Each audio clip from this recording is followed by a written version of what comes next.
This week on the podcast, we have a really special guest. We have Farrah Henley, and we are so excited to chat with her about how to create a profitable membership, when you should consider having a membership inside of your business, and the mindset behind a membership that will keep your members coming back time and time again. This conversation is chock full of fantastic information, not only about memberships, but about other aspects of your teacher seller business. So I encourage you, even if you're not interested in starting a membership right now, to have a listen because you're going to enjoy absolutely everything that Farrah Henley has to share. So let's go ahead and dive in and let's meet Farrah. Hey, Farrah, how are you? I'm good, Lauren. How are you? I'm great. I'm so excited to chat with you today and have you on the podcast.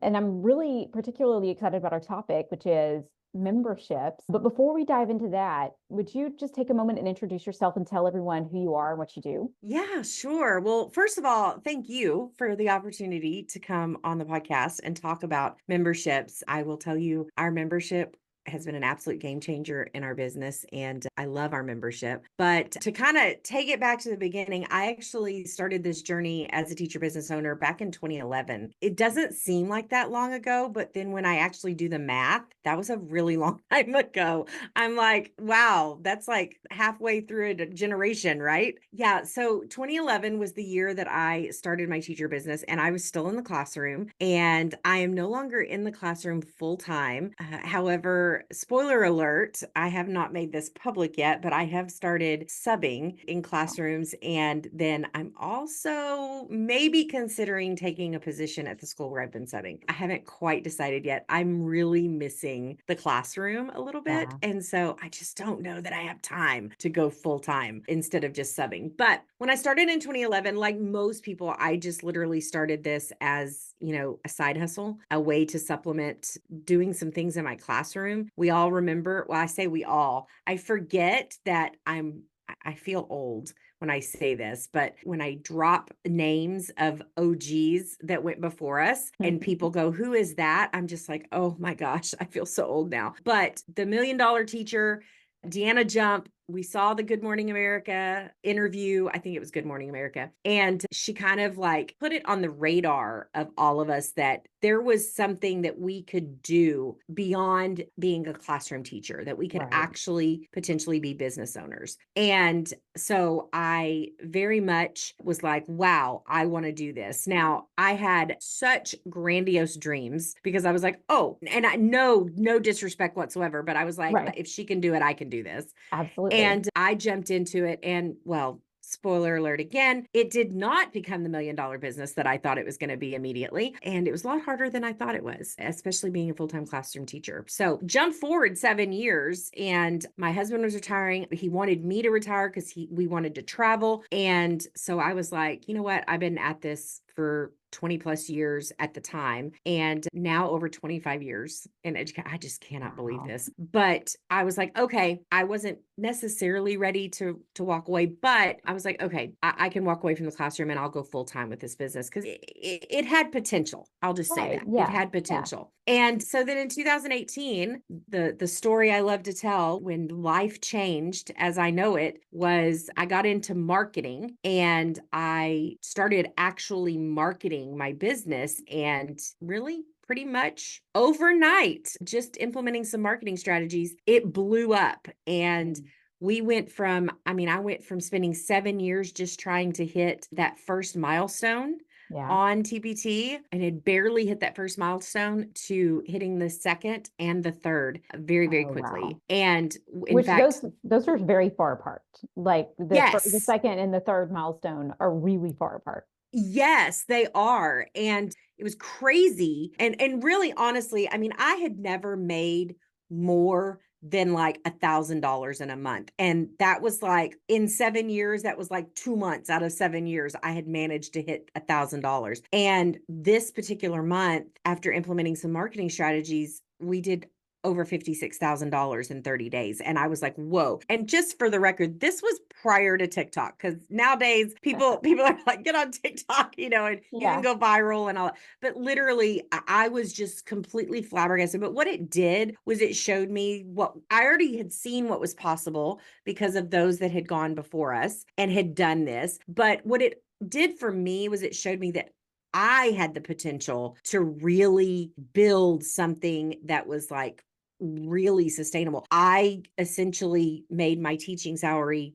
plus some in a month. And I was just like, what is going on? So at that point, and it just went from there. I mean, it just Yeah. kept growing from there. And so I continued that. I like to call it my NASCAR year because, and I was being lapped by all the other cars on the track. My business was lapping me. I literally spent the next year chasing my business because I had no infrastructure in place. I had no systems in place. I had nothing prepared to deal with how fast this grew. So that is, not pertinent to what we're going to talk about today, but definitely the number one advice I give all teacher business owners is build your systems early because you never know when that moment is going to happen in your business and you want to be ready. So after about a year, I was like, okay, things are rocking and rolling. Everything's going good. 2019 rolled around and I decided I wanted to create a course. So I took Digital Course Academy. I created a course, launched the course. It was a successful launch. We didn't hit any crazy numbers with it, but I think it was a successful launch. But I felt like there was something missing. And the people who took my course, they wanted more. And they were asking, now what's next? That's when I was like, well, I wonder if I could start a membership. And because what they were asking for was not another course, but they were asking for a membership. They were asking for materials. They were asking for resources to do what my course taught them to do. And they were asking for ongoing support and coaching. And so I really tried to DIY it. And then I got smart, but I did launch the membership and it was a success. I mean, in the very beginning, our very first launch, we had a very good launch and then it just kind of grew from there. And here we are in 2024. And the business itself has just grown into so many other things. We have a side of the business that serves K-5 teachers in the classroom. We have a side of the business that is serving teacher sellers and teacher business owners. And I love both. I've pretty much got the side that serves teachers running on autopilot with a team. And then I get to spend a lot more of my time in Teacher Business Society, which is the side that serves teacher businesses. But it's been amazing. The membership though, and then obviously our digital downloads, but the membership is really a backbone of our business on the teacher side, which is really, really great. I love that. Can we talk for a second about, you mentioned when you first started this membership, you were at a point in your business where you had everything where you wanted to be. Like you had grown, you had focused on growing the TPT side or that part of the digital product side. And then you were like, okay, let's move on to this course. And so you decided to create this course. What would you say to somebody listening right now who's where you were at in, say, 2015 or 2016 before you really figured out that portion of your teacher business, who's saying, you know what, my income isn't where I want it to be. This business on Teachers Pay Teachers is not where I want it to be. Maybe I need a course to help supplement the income. Do you think that is a smart play to try to diversify before you've really honed your craft on that first venture? Or would you say, like, yeah, go ahead, get your feet wet, like get your hands dirty, give it a try? Yeah. So I think this is a really great question because I get asked this question weekly from clients. And it's so interesting when I'm coaching teacher business owners because I see in them where I was and I can very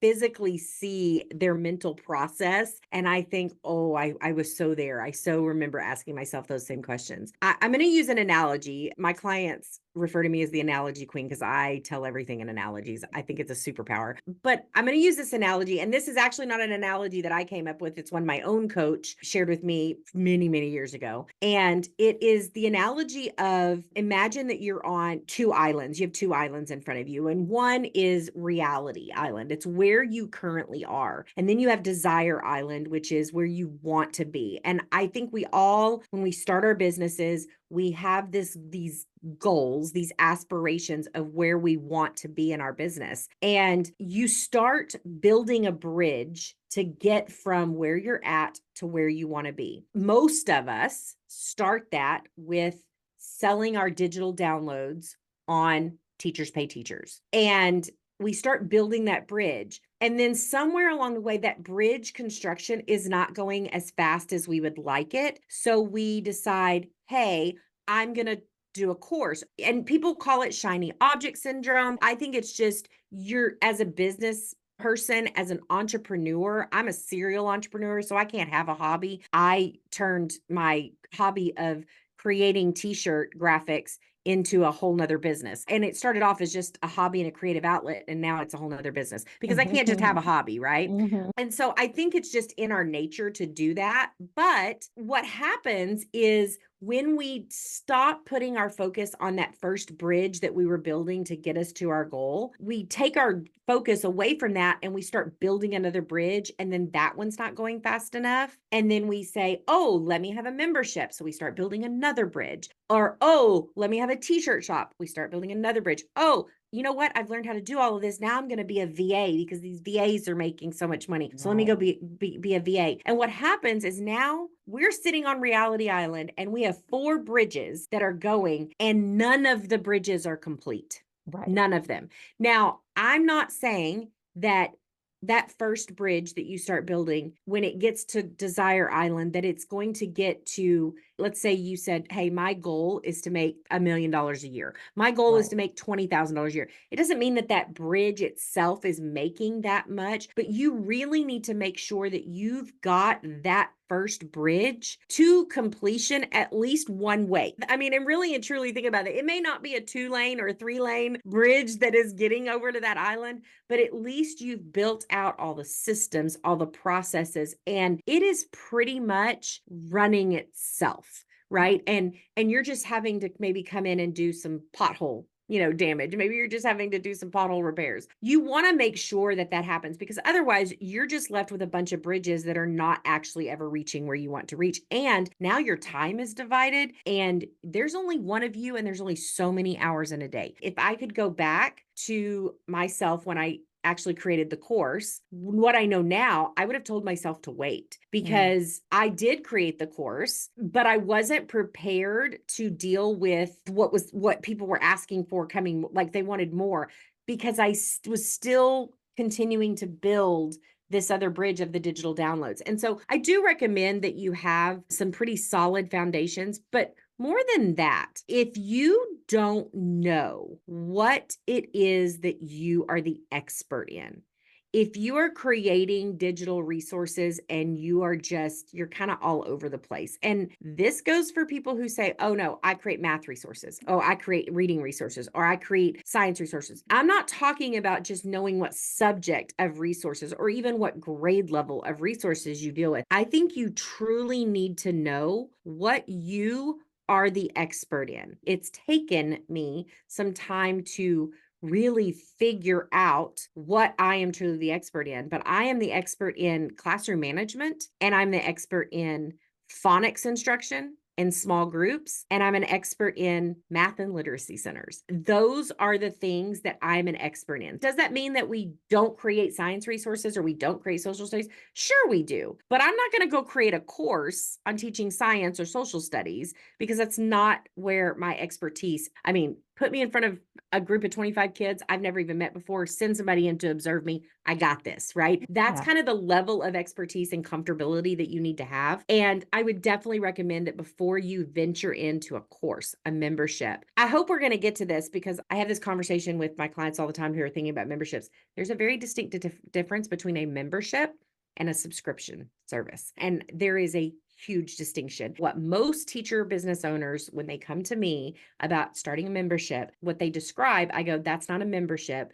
That's a subscription service. And we have to get very, very clear what they want to do. So, but I think it is very important to just know what you're the expert in and before moving forward, because that is going to have a huge impact on the success of you being able to serve the members that are going to sign up for your membership. Love it. So what I'm hearing you say is, number one, you want to make sure that you've built that first bridge to Desire Island, or that first income stream. You really want to make sure that that's grounded, that's solid, and that you've got some solid procedures in place so that you're not having to constantly baby it. That's kind of like, having 3 under 3, right? Like 3 kids under 3 years old, where you're having to still really tend to the needs of the first one and the second one, and you've got this brand new baby as well. And it's very overwhelming and very stressful when you have that inside of your business, particularly if you're still in the classroom, which I know Oh, many teachers are. They're trying to work their way out of the classroom really, really quickly. And I get that and I feel for them, but at the same time, you're putting yourself in a really difficult spot if you're trying to do what you were saying and build several bridges all at the same time. So finish that first bridge, get it to a good solid spot before starting that next income stream or before beginning to diversify with a course or membership, what have you. And then the second thing that I'm hearing you say is be really clear when you're creating resources, even for TPT, but especially before you start to branch out, be really clear on who you are, what you do, and who you serve, and make sure that you know what you're the expert in before you try to branch out. Otherwise, you're going to create a situation where you're not able to serve the people that you're serving at the capacity that they need to be served, which of course is going to impact you, your business, your income streams, and probably your mental health. absolutely. And you said something there that was kind of under the surface, and that is, it is very common for teachers who are just starting their teacher businesses and maybe they're 1, 2 years in. There are some, honestly, that are even 5, 6, 7, 8 years in. And they're at that point where I was in 2018, where I've been at this for 7 years, and why isn't this taking off? And I'm doing all the things. If you go on social media, you can go on TikTok, you can, most of the time I see it on TikTok, but in Facebook groups, in Instagram, and you see these TPT coaches who have come on and they've made good money. Don't get me wrong, because trust me, I got on TikTok and I was like, who are all these people? Like, I'd never heard of them. I was like, where are these people hanging out? Because I'd never heard of them. And I started diving into kind of some of the strategies that they promote.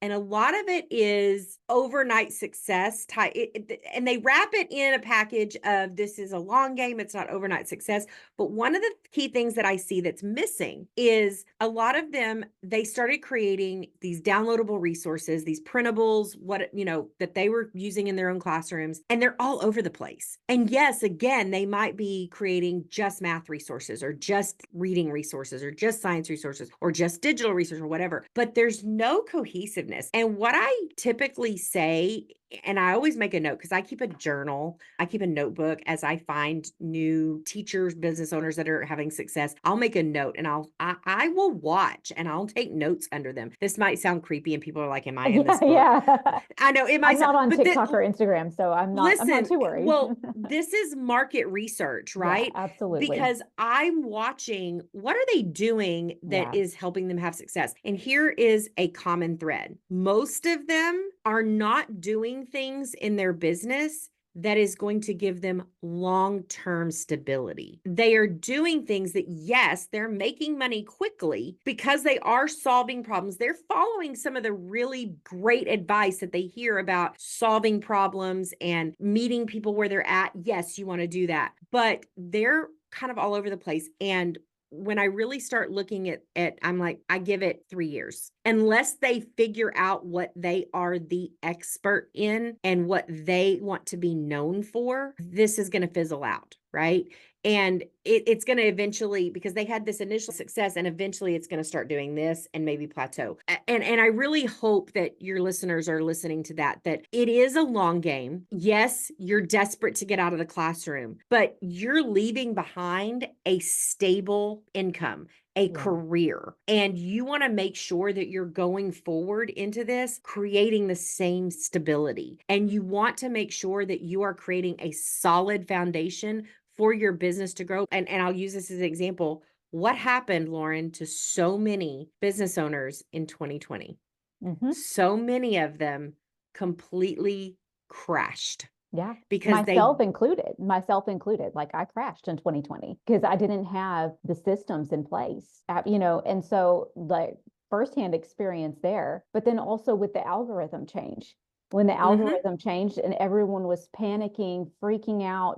By that point in time, I learned from the 2020. I was like, I'm not going Yep. to be in this spot again, Lord willing. And then the algorithm change happened, and there were so many people who didn't have the systems, they didn't have the stability in their business, they didn't have the ability to drive their own income. And so then they're freaking out about the TPT algorithm, So I think that just kind of shows us it's going to happen. It's going to continue to happen. These things, it's not like a one-off 2020 just happened one time. Like there are going to continue to be things that are going to rock your business if you're not prepared. 100%. And the flip side of that is true also. There are a lot of businesses that just completely skyrocketed in 2020 and True. 2021, and then 2022 happened and 2023, and they're seeing this massive decline. People ask me all the time, they're like, what happened in 2020 for your business? I'm like, oh, we had 2 0 sales days, and our team, we were like, absolutely not. What do we need to do? But I had the infrastructure in place to be able to pivot very quickly. And within 48 hours, we had recovered and then grew exponentially through all of that. But then I call it algorithm gate. But when that happened and I had people reaching out to me that going, is this affecting you? I'm like, no, not really. Now, on the platform, what were we seeing such of course, but in our business, it was not affecting us because we had systems in place to make sure. And like you said, if you have a serious business, it is never going to be up, up, up, up, up, up. That is not a healthy business, to be honest with you. No. It is always going to have the ups and downs and ups and downs and ups and downs. You're going to have low years. You're going to have high years. You're going to have growth years. You're going to have stable years. There's all kinds of things that are going to happen, especially taking it back to what we were talking about, because we kind of got off on some got stuff. off of memberships. Yeah. But that's okay. But especially if and when you decide to add a membership, because I will tell you, the year that we added the membership to our business, that for us was a growth year. And I'm not talking about growth in revenue. I'm talking about a growth as the company. We look back at that year and our revenue that year was lower than the previous year. And our expenses, not much lower, but it was a little bit lower, but our expenses grew. And so our profit margin was less. But we took that because we knew we were adding another bridge to our business. And that is perfectly normal. I have a lot of clients who, if they saw that, they would think their membership was a failure. No, your membership wasn't a failure. You got to remember you were going through a growth year. So yeah, so those are just some things to think about, just business wise in general. I think one of the things about memberships or even courses or any of that, when we're talking about diversifying income streams, is that business owners are looking to add more stability to their business. So I love what you're saying about make sure the first business or the first income stream that you've created is stable first, and then you can look into diversifying to create even more stability for your business. But let's talk a little bit more specifically about memberships real quick, because I know we don't have a whole lot of time left. When it comes to your membership, can you tell us a little bit about your membership itself? What does it do? And the difference between the membership and the subscription, like you said. And I'm going to apologize because I could talk about this stuff all day. I tend to go off on, I'm like, let's just talk about it. So membership versus subscription. A lot of teacher authors come to me and they say, I want to start a membership. And what they describe to me is they want to take either all of their resources or a specific product line, and they want to put it behind a paywall. And they essentially want teachers to pay a monthly subscription fee to get access to everything. I tell them immediately, I'm like, okay, what else do they get? And they're like, well, that's pretty much it. And I'm like, okay, that's a subscription. And again, back to analogies, let's think about Netflix, right? I pay a Netflix subscription fee to have access to a library of movies. And those movies are updated, new movies are added. And that's what most teacher business owners are describing to me. And I tell them right off, I'm like, that's a subscription. And there's nothing wrong with that at all. But let's make sure we keep it in its lane and call it what it is. And those can be very successful. There are your own set of pros, cons, obstacles, hurdles, all the things that come with a subscription. Then a membership, I think about this like a gym membership. If I sign up for a gym membership, yes, I'm paying a monthly subscription. That's the same as a subscription model. I'm paying that monthly fee. I'm getting access to a quote unquote library of things. I'm getting access to a room full of equipment. But in addition to that, I'm also getting access to some training classes. I'm getting access to maybe some fitness coaches and some nutrition coaches. I'm also getting access to a community of like-minded people. I'm getting access to support, right? And those are the differences between a subscription and a membership. I tell people all the time, people might join for the stuff. And Right. this is a huge con that I see to having a subscription model is they might join for the stuff, but they will stay and be lifelong members for the community. That's the big, huge difference between a subscription and a membership for me. I don't really know exactly what your membership is about for teachers. Could you explain that to us just a little bit and tell us whether or not that would fall into a membership or a subscription? Yeah, absolutely. The full transparency, I started it with the intention of it being a membership. I will say when we first launched it, I think it was more of a subscription. We have then seen, again, having gone down that path, I can see the cons. And I said, oh, and we've now transformed it into what I believe would be a true membership. So our membership is Learning Centers Made Easy. It is specifically for K-5 teachers who are wanting to use math and literacy centers in their classroom specifically so that they can teach in small group. Because believe it or not, teachers don't learn how to do that in school.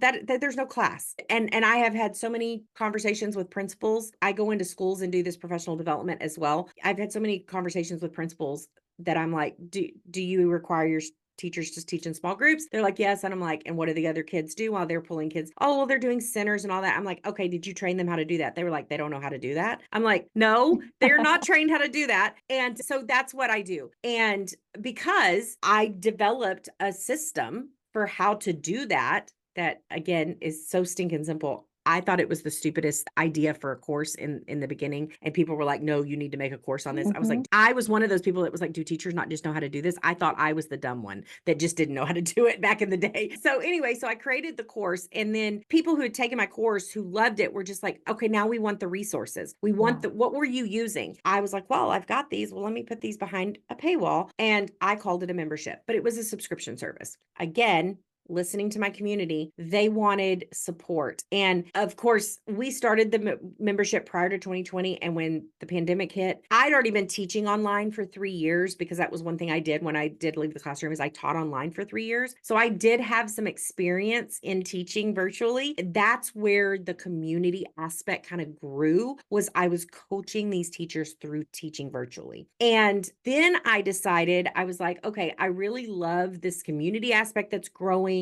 what's going on. And then I did take a program from Shanna Lynn on cultivating, and it's called the Cultivated Community. And she really changed my mindset when it came to my membership. From the moment they hit join to all the way through the day they decide to cancel, a membership should be an experience. And there are so many nuances to that, but that's what we did. And we completely transformed it into that experience. So now, not only do they, yes, they still have access to a library that gets updated, not on a regular like interval now, but it does get updated. They also have coaching. We have office hours where they can show up and they can just vent about their day. Girl, the stories I have heard from the classroom, I'm just like, wow, teachers need a year vacation. They need a sabbatical. And so, but those are the types of things that have made the difference in our membership, and why we have members who have now been on our membership for 4 years. I mean, they don't leave. Once they come, they don't leave. So I love that. So that leads us right into your Teacher Seller Summit session, which is all about sticky memberships and really getting those members to stick around and creating a membership that cultivates that kind of community and gets people to stay. Can you tell us a little bit about what attendees will be learning inside of your session on sticky membership? Yeah, absolutely. So there are some very key things that, and the sticky membership is something I learned from Shanna, full transparency. And basically, what you're talking about is your churn and your retention rate, because you can start a membership. And again, teachers may join for the stuff. They may be like, oh my gosh, I'm getting access to current library that our teachers have access to is over, I think it's now over 6,000 math and literacy center. I mean, that's an It's a insane lot, number. yeah. And they'll never use those in their lifetime, but they see that 6,000 and they're like, oh my gosh, like, yes, I'm going to get access to this. But very quickly, if they just get in there and just see 6,000 centers, they're not going to stick around, right? And not to mention, they're just before they even get into the library, there are things that need to happen. And so, what we're specifically talking about when we're talking about sticky memberships is we're talking about your retention and we're talking about your churn rate. Now, for those who don't have a membership, or maybe you have a membership and you've never heard this, your churn rate is the number of members that you lose every single month or every year on your yearly churn, because you're going to have a monthly churn and a yearly churn depending on your payment setup. What you're aiming for, a healthy membership, it's called the membership experience now. But with Stu McLaren, he is the guru when it comes to memberships. Shanna was actually Stu's membership manager for many, many years. So that was another reason why I was like, yes, tell me more, right? But with your churn, you're talking about those members that you're losing every single month. And what you're aiming for is a 95% retention rate. Anything below a 5% churn or a 95% retention rate. And this is not just to do the math. If I have 100 members join in January, I want to keep 95 of those in February. But then in March, I want to keep 95% of the 95. So it's not always, sometimes that gets confusing for some sellers that I coach. And when you have a membership where you're not, maybe you're only enrolling once a year, like ours is only open once a year. That is extremely important because you are not getting people in constantly every single month. I also think that's another difference between a membership and a subscription is oftentimes with a subscription, you've got that open year round and people can join anytime. And because of the coaching and the mentoring and aspect of a membership, we only open a big enrollment once a year, maybe some smaller enrollments throughout the year, but another big difference. And so that's what sticky memberships means, is what's going to make those members stick, stay, and not leave. Love that. And so we're going to be talking all about that at Teacher Seller Summit. Yes. In the meantime, can you tell listeners where they can find you and where they can connect with you to learn more? 100%. You can connect with me over on Instagram at Teacher Business Society, and you can find us on TikTok as well. We're growing over there. We're trying. We started that in January of this year. And Teacher Business Society TikTok is also brand new as of January. Our normal Instagram is Farrah Henley Education, but as a seller, you're going to want to go find Teacher Business Society on both Instagram and TikTok. And you can also go to teacherbusinesssociety.com. And if you would like a free consultation with me, you can sign up for a free 30-minute consultation. And then also we have the podcast, which is Teacher Business Society podcast on Google, Apple, Spotify, all the things. All the places.